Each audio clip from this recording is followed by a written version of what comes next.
আসসালামু আলাইকুম। একটা বিষয় ভাবলেই আমার কাছে অবাক লাগতেছে।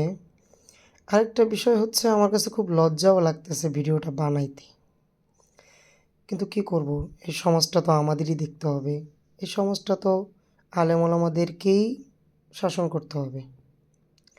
বিষয়টা হচ্ছে এবার কোরবানি ঈদে আমি যে পরিমাণ আত্মহত্যার ঘটনা শুনলাম, আমার কাছে কেন যেন মনে হচ্ছে কয়েকদিন পরে এটা একটা ফ্যাশন না হয়ে যায়।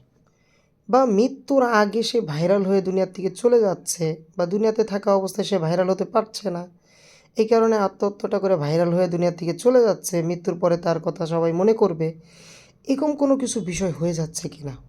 মানে আমি খুব হতাশ যে আসলে আত্মহত্যাটা কি কয়েকদিন পরে মানুষ এটাকে একটা ডিজিটাল বা সুন্দর মার্কেটিং বলেন, তারপরে বলতে পারেন যে সুন্দর একটা প্ল্যাটফর্ম বা সুন্দর একটা মৃত্যু বা একটা খুব সুন্দর একটা সিদ্ধান্ত বা মানুষকে এই লেভেলে ঢেলে দেওয়া আমার কাছে কেন যেন মনে হচ্ছে যে এটা কয়েকদিনের মধ্যে হয়তোবা একটা ফ্যাশন হয়ে যাবে।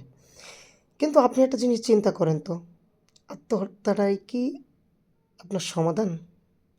আপনি একটু খেয়াল করেন, আবারও আমি বলছি, আত্মহত্যাটাই কি আপনার সমাধান? আপনি আত্মহত্যা করা মানেই হচ্ছে আপনি দুনিয়া থেকে চলে যাচ্ছেন। এছাড়া কিন্তু আর কিছুই না। এরপরে আপনি মৃত্যুবরণ করবেন। এরপরে আপনি দুনিয়া থেকে চলে যাওয়ার পরে কী হবে না হবে, আল্লাহ পাক আপনার সাথে কী ব্যবহার করবেন না করবেন, এটা ভালো করেই কোরআনে লেখা আছে। আপনি জানেন, হয়তোবা জানেন না। কিন্তু এই যে আপনি দুনিয়ার থেকে চলে যাচ্ছেন, আপনার জন্য কি কেউ দোয়া করবে? আপনার জন্য কি কেউ কাঁদবে?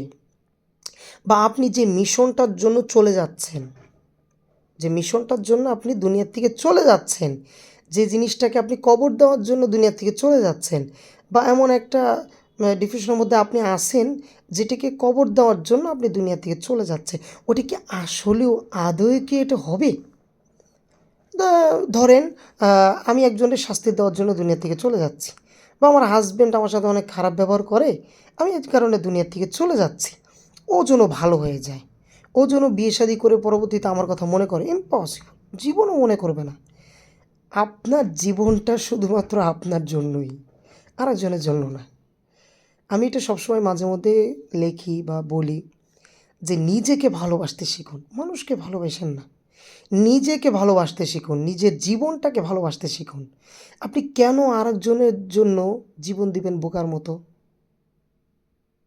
আপনি কি কিছুই বোঝেন না? আপনি কি পড়ালেখা করার পরে এতটুকু বুঝতে পারছেন যে মানুষকে কষ্ট দেওয়া মানে হচ্ছে দুনিয়া থেকে চলে যাওয়া? মানুষ আমাকে মনে রাখবে আত্মহত্যা করলে। এটাই আপনি বুঝতে পারছেন? কেন ভাই? কেন বোন? কেন দুনিয়ার থেকে যাওয়া লাগবে? আপনি এক জায়গায় চলে যান না। মোবাইলটা বন্ধ করে রাখেন, সেলফোনটা আপনি অফ করে দেন, সিমটা অফ করে দেন। আপনি যেকোনো এক জায়গায় চলে যান। কিছুদিনের জন্য একটু ডিপ্রেশনে আছেন, এক জায়গায় চলে যান না। একটু বেশি করে নামাজ পড়েন, একটু কোরআন তেলাওয়াত করেন, সব কিছু বন্ধ করে দেন না। আপনি জিনিসটা দেখতে পারবেন যে আপনার জন্য কতজন মানুষ কান্না করতেছে, কতজন মানুষের কাছে আপনি অনেক দামি ছিলেন, এটা আপনি দেখতে পারবেন। কিন্তু আপনি যখন দুনিয়া থেকে চলে যাবেন, যে মিশনটার জন্য আপনি চলে গেছেন, যেমন মনে হলো যে আমি যুদ্ধতে নামলাম, কিন্তু যুদ্ধ শেষ হওয়ার আগে আমি পালায় চলে গেলাম। কেন?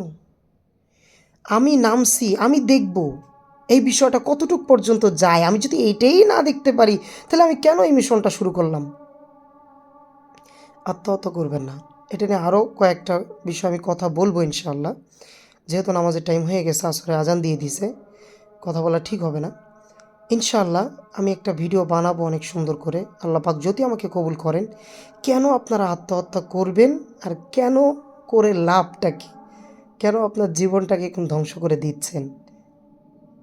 আত্মহত্যা করেন না। প্রয়োজনে এক জায়গায় চলে যান। প্রয়োজনে কোরআন পড়া শুরু করেন।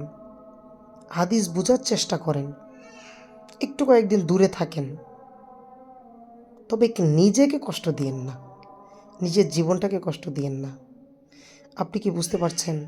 আপনার মেয়েটাকে থুয়ে আপনি চলে যাচ্ছেন। আপনার ছেলেকে থুয়ে আপনি চলে যাচ্ছেন। এই ছেলেগুলো কি জীবনে আপনার জন্য দোয়া করবে? বা যখন মনে করবে যে আমার মা আত্মহত্যা করছে, আমার বাবা আত্মহত্যা করছে, এই ছেলেটার মন থেকে কি ভালোবাসা আসবে না ঘৃণা আসবে? আপনি কি একবার চিন্তা করছেন?